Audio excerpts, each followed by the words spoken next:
अस्सलाम वालेकुम फ्रेंड्स, कैसे हैं आप सब। आज हम आपके लिए साबूदाने की खीर लेकर आए हैं। इसके लिए मैंने 1.5 लीटर दूध ले लिया था। 1 कप साबूदाना जो है उसको मैंने 1 से 1.5 घंटा पहले अच्छे से धो के भिगोया हुआ है।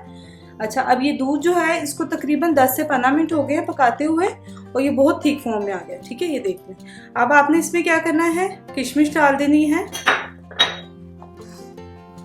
थोड़ा सा इलायची अगर है तो इलायची, वरना हाँ इलायची पाउडर बेस्ट है इसमें, ये इसमें चला जाएगा। ठीक है, और ये देख लें, ये साबूदाना जो था इसे मैंने अच्छे से स्ट्रेन कर लिया, ये इसके अंदर चला जाएगा। थोड़ा थोड़ा करके डालें ताकि ये एक दूसरे से स्टिक ना हो, और ये सारा इसमें चला जाएगा। 1 कप साबूदाना था, उसे मैंने तकरीबन 1 से 1.5 घंटा पहले भिगोया हुआ था। ठीक है, सिंपल वाटर में उसको मैंने फिर अच्छे से धोकर स्ट्रेन कर लिया था। अब हमने इसको तब तक पकाना है जब तक कि साबूदाना जो है वो ट्रांसपेरेंट ना हो जाए। अभी तो वाइट वाइट है ना, 10 मिनट ही लगेंगे और इंशाल्लाह ये हो जाएगा। ये पक रहा है फ्रेंड्स। साथ में आपने इसमें 2 to 3 टेबलस्पून क्रश कोकोनट डाल देना है। इससे बहुत, ये ट्विस्ट है, सीक्रेट है इसमें ये चीज़ कि इससे बहुत अच्छा इसका फ्लेवर आता है। ये आपने इसके अंदर डाल के साथ ही इसके पकाना है इसको, ताकि इसका अच्छा सा फ्लेवर आ जाए खीर में।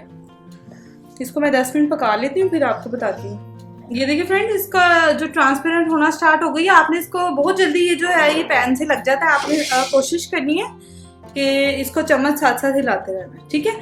अच्छा, 1 कप शुगर थी, 1 साबूदाना था सॉरी, तो 1 कप ही इसमें शुगर चली जाएगी। ठीक है, शुगर आपने सबसे एंड में ऐड करनी है। हमारे घर में तो इसको सेम कलर में यूज पसंद किया जाता है, यानी कि व्हाइट जैसे खीर का कलर होता है ऑफ व्हाइट सा। अगर आपको इसका कलर चेंज करना हो तो आप थोड़ा सा दूध, गर्म दूध में ज़ाफ़रान थोड़ी देर डिप करके रखेंगे तो बड़ा अच्छा सा कलर आ जाएगा, वो आप इसमें ऐड कर सकते हैं। ठीक है, थोड़ा सा हम इसमें केवड़ा वाटर डाल देंगे, 1 टीस्पून के करीब, अगर आपको फ्लेवर उसका अच्छा लगता है।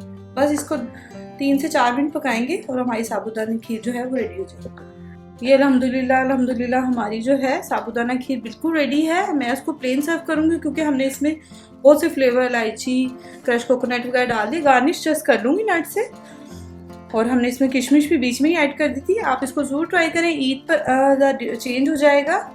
अगर आपको पसंद आए तो प्लीज़ इसको ज़रूर लाइक कीजिएगा। रिटर्न रेसिपी के लिए आप हमारी वेबसाइट को फॉलो कर सकते हैं।